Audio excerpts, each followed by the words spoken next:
Ծանրամարտի Եվրոպայի առաջնության 77 կիլոգրամ քաշայինների լավագույն եռյակում երկու հայ մարզիկ է։ Նորվեգիայում ի պատիվ Անդրանիկ Կարապետյանի և Տիգրան Մարտիրոսյանի կողք կողքի ծածանվեցին Հայաստանի դրոշները։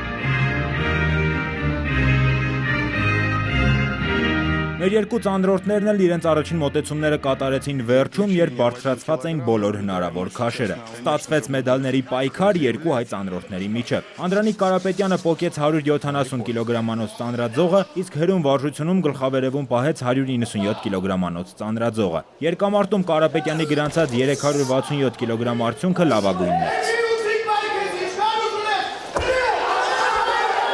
Да, очень внушительно. Եվրոպայի եռակի և աշխարհի չեմպիոն Տիգրան Մարտիրոսյանը երկամարտի 352 կիլոգրամ արդյունքով գրավեց երկրորդ հորիզոնականը, պոկում վարժությունում զիջելով միայն իր հայրենակցին։ Իսկ հրում վարժությունում Տիգրան Մարտիրոսյանը հաջող կատարեց միայն առաջին մոտեցումը, գլխավերևում պահելով 192 կիլոգրամը։ Ну, на этот раз гораздо лучше. Կարապետյանից և Մարտիրոսյանից մեծ են սպասելիքները նաև ամիսներ անց մեկնարկող օլիմպիական խաղերում։ Ծանրամարտի Եվրոպայի առաջնությունում հայ մարզիկների գրանցած արդյունքները մարզասերների մոտ օլիմպիական ոսկու ախորժակ են բացել։ Գրիգոր Ավետիսյան, ժամը լրատվական։